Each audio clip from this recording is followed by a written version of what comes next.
prática pedagógica que conhecemos é fortemente marcada pela ideia de que é necessário que as classes sejam formadas com alunos que estejam no mesmo grau de conhecimento, pois supõe-se que assim os professores podem ensiná-los mais e melhor. Mas será que é possível existir uma classe homogênea, onde todos aprendem da mesma forma? Quando o aluno chega à escola, ele já traz consigo experiências, atitudes, valores, hábitos de linguagem que constituem e refletem a cultura do seu meio social. Ao construir seu conhecimento, o aluno utiliza essas experiências para estabelecer relações entre o que sabe e o que ainda não sabe. Para cada pessoa, o resultado desse processo será diferente, trará coisas diferentes, e a interpretação que fará da realidade também será diferente. Apesar de possuir elementos compartilhados com os outros, terá características únicas e pessoais. A questão da heterogeneidade da criança, ou das classes, né? Uma questão bastante controversa, vem desde da escola nova, a ideia de que as classes, quer dizer, uma ideia mais difundida é que as salas de aula devem ser homogêneas. E hoje em dia se fala o contrário, quer dizer, tem uma tendência em psicologia e tal de dizer que é importante ter classes heterogêneas. Eu acho que antes de pensar se é importante ou se não é importante, a gente tem que pensar que, do meu ponto de vista, seria impossível ter classes homogêneas, porque a ideia de homogeneizar é uma ideia muito simplificadora das coisas, né? Que você homogeneizaria por um atributo. Então, vamos dizer, quanto as crianças sabem com relação à alfabetização, por exemplo, que já é complexíssimo. Depois, dentro de cada atributo, também existe uma heterogeneidade. Quer dizer, quando você diz que a criança está no mesmo estágio com relação à aquisição da escrita, pode ser o mesmo estágio avaliado por um avaliador externo, grosseiramente e tal, mas não quer dizer que as crianças sejam iguaizinhas, que elas gostem de ler as mesmas coisas, que elas errem nos mesmos lugares, que elas acertem do mesmo jeito e tal. Então, a própria ideia da heterogeneidade é bastante complicada, da homogeneidade. Então, a heterogeneidade não é uma proposta, ela é um modo de lidar com o real que você vai encontrar de qualquer maneira. Quer dizer, mesmo que você queira homogeneizar, na verdade, se você junta um grupo de pessoas, crianças ou adultos, seja o que for, ele será heterogêneo sempre, né? Então, eu acho que a preocupação da educação seria em como lidar com as diferenças entre as pessoas, que daí você tem um monte de coisa para discutir, assim, da onde vêm essas diferenças, o que você faz com elas, se a escola tem o objetivo de homogeneizar ou não, que eu também acho que não. Mas como você trabalha com as diferenças na sala de aula, né? É um desafio, mas eu acho que ele é um desafio mais promissor do que você pensar que tem uma classe homogênea, fingir que você está trabalhando com pessoas iguais e atacar o grupo como se ele fosse de pessoas iguais, né?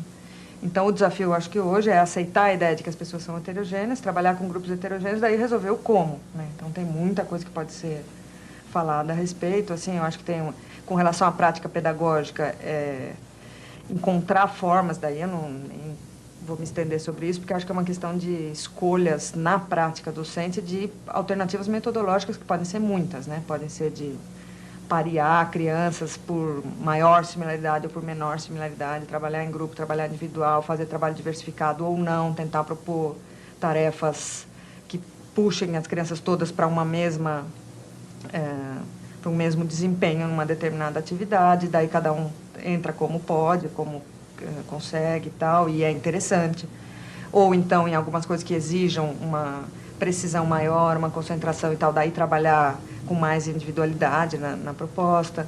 E o que eu tinha falado antes, de juntar crianças de diferentes níveis quanto a uma determinada tarefa para que elas colaborem. Então, a mais avançada pode ajudar a mais atrasada, e a mais atrasada, na verdade, está ajudando também a mais avançada, porque essa que está mais na frente, ao ensinar, toma consciência dos seus próprios processos e ajuda a... Quer dizer, se estrutura melhor, se sistematiza, compreende a diferença, compreende a diversidade, tá, tem um monte de vantagens aí também, né? A sala de aula como um palco onde... como todo palco onde há muitos humanos, existe a diversidade por definição. E daí a gente, como educador, tem duas tarefas. Uma é compreender essa diversidade e a outra é agir sobre ela, né? Ou trabalhar com ela, contar com ela como um fato, ali na conjunção de tantos fatores com os quais a gente lida numa sala de aula. A heterogeneidade é, então, uma condição inevitável à educação, pois as pessoas são diferentes. Essa questão foi tema de uma das reuniões do Grupo Referência. Vamos acompanhar alguns momentos da discussão.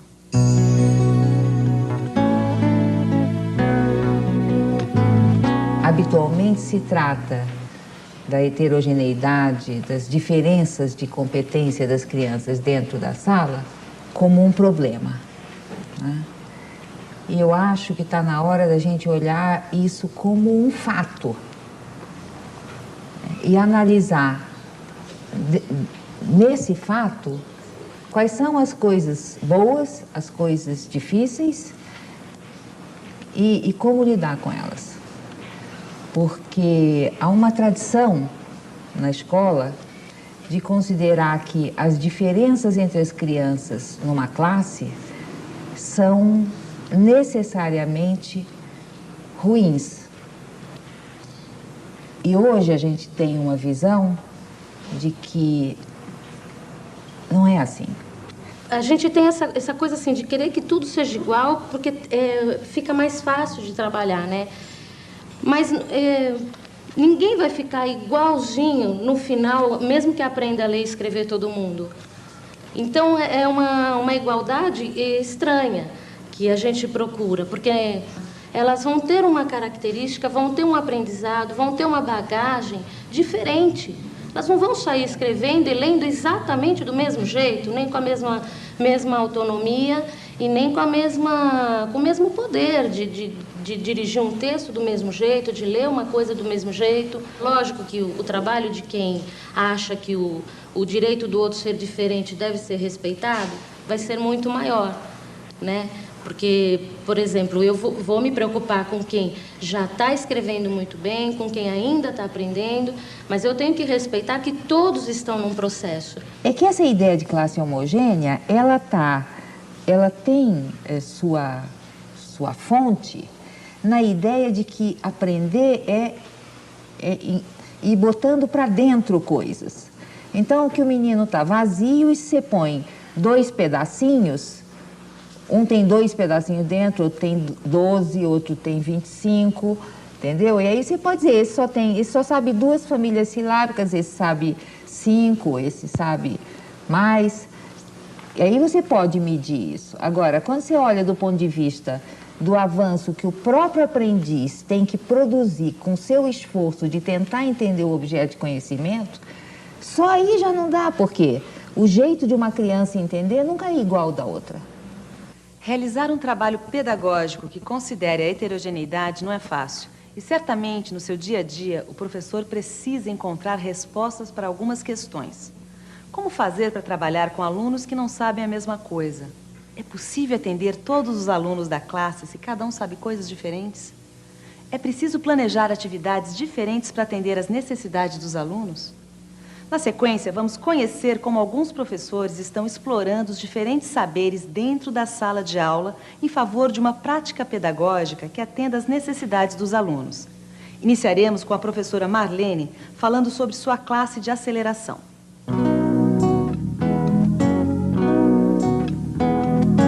Nós vamos começar a nossa aula de hoje vendo ali na lousa os informes, né? A minha classe, no início do ano, era uma classe, assim, bastante heterogênea, porque, teoricamente, é uma classe de aceleração 2, né, que seria crianças com origem da 3ª ou 4ª série. Só que, na verdade, tem, assim, de tudo na sala. Tem crianças que estariam na 1ª série, 2ª, 3ª, 4ª, recuperação de ciclo, né, que é um programa novo. E conforme foi passando o tempo, aí eu fui ficando mais apavorada, que a classe foi ficando mais heterogênea ainda, que alguns foram avançando bem rápido e outros, por conta que teriam que estar numa 1ª série ainda, está começando, não sabiam nem usar o caderno, foram devagarinho, né? Só que agora eu comecei a ver que eles... dá para se fazer muita coisa assim, com eles, como eles estão. A gente está trabalhando esses dias biografia e autobiografia, e as crianças que não escrevem ainda convencionalmente precisavam de escribas, e eu comecei a perceber que eles fizeram as biografias melhores do que os que já escrevem convencionalmente, né? porque a preocupação deles era de pensar na biografia, pensar o que ia falar e ditar para outro, e o outro teria que se virar para escrever, que seria um colega ou eu, né? E eles fizeram muito bem. Para considerar as diferenças e promover a aprendizagem, as professoras Marlene e Rosalinda vêm planejando situações didáticas como a que veremos a seguir, em que os alunos têm como desafio ordenar um texto que sabem de cor.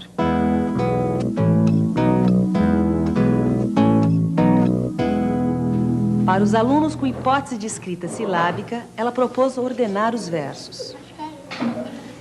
Para aqueles bem próximos da escrita alfabética, propôs que ordenassem as palavras. E para os alunos que escrevem convencionalmente, ofereceu as letras soltas. Aqui o desafio era refletir sobre questões ortográficas.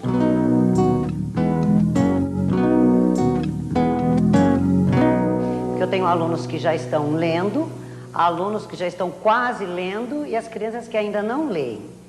E você tem que, quando você pensa atividade, você tem que pensar uma atividade onde você possa atender todos eles ao mesmo tempo. Propor desafios para todos os agrupamentos. Eu preparei a atividade assim, para as crianças que ainda não estão lendo, eu dei as frases para eles ordenarem a parlenda. Para as crianças que já estão quase lendo, né, que são aquelas crianças que estão numa hipótese silábica alfabética de escrita, organizei a parlenda em palavras, dei as palavras para eles organizarem. E para as crianças que já estão lendo, eu coloquei as letras todas da parlenda para eles estarem organizando. Com isso, eu pensei em estar discutindo com os agrupamentos o seguinte: as crianças que já leem, eles estariam assim, discutindo a ortografia das palavras, a segmentação, né, das palavras. As crianças que já estão quase lendo, já leem algumas coisas, já leem até bastante, mas não estão lendo ainda convencionalmente tudo. Então, eles tinham que estar pensando nas palavras, né? E tentar organizar usando todas as palavras que estavam ali. E as crianças que ainda não estão lendo, então, eles teriam que organizar essa parlenda e colocando em jogo tudo que eles já sabem. E numa classe multisseriada, como é possível atender às diferenças entre os alunos? Numa reunião, a professora Maria Helena relata como encaminhou uma mesma atividade para os diferentes grupos da classe. Às vezes eu trabalho o mesmo tema, mas as atividades que eu lanço são bem diferentes de um para o outro. Às vezes até trabalho a mesma atividade. Como, por exemplo, na sexta-feira, uma das atividades do dia seria a escrita de uma notícia onde aparecesse um personagem lendário. Então, como foi direcionado? Os alunos com hipótese alfabética, eles escreveram individualmente essa notícia. Os alunos que estão na hipótese pré e silábica, nós fizemos assim, eles foram dando sugestões e eu fui colocando na lousa a notícia que eles foram montando. Na sequência, veremos a professora Marlene compartilhando com suas colegas uma atividade com texto jornalístico, em que é possível oferecer desafio para todos os alunos. A leitura feita por mim é a mesma para todos. Ou alguém que leu alguma coisa, achou interessante, também lê para todos. E na hora do trabalho mais individual ou duplas, eu tenho dado notícia ou reportagem para os que já escrevem e leem convencionalmente e a manchete para os que ainda não conseguem. Como pudemos notar, conhecer o que os alunos pensam sobre a escrita é condição para planejar bons agrupamentos. Mas como é possível conhecer o que os alunos pensam sobre a escrita? Eu faço uma entrevista individual com cada criança e dito para elas uma lista de palavras. Isso num primeiro momento, eu faço com a sala inteira para ter uma ideia da minha sala inteira. Aí eu monto um mapa onde eu coloco, para que eu possa visualizar, ter uma visualização de como montar os grupos. E uma outra lista mais linear que eu possa ver o processo de cada criança, né? E aí eu só faço outras sondagens conforme eu vejo, conforme eu circulo pela sala e vejo algumas escritas que já estão se modificando. Aqueles que são alfabéticos, eu já não faço mais sondagem, né? Na própria atividade que eu proponho, eu já percebo. Então, ali eu já faço um outro agrupamento num outro dia, já falo, olha, vamos tentar fazer assim, vamos formar dupla, trio. Então, a gente, assim, no dia a dia, a gente já vai percebendo isso. Vocês estão evoluindo, como é que está. Então... É interessante a gente discutir isso, porque uma das preocupações que acho que a gente deve ter no momento em que a gente discute essa prática com os professores, é que não se construa uma ideia mecânica do que seja você explorar através de uma entrevista ou de um ditado as ideias que as crianças têm sobre a escrita. Porque a prática tradicional, a prática histórica da escola é usar esse tipo de coisa para avaliar as crianças.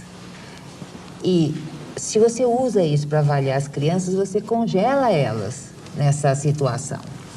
Quer dizer, o conhecimento sobre as hipóteses das crianças sobre o sistema de escrita deve estar a serviço do professor poder ir organizando as interações dentro da classe, certo? De forma a potencializar a reflexão das crianças, porque elas precisam de contextos para pensar sobre a escrita para poder avançar.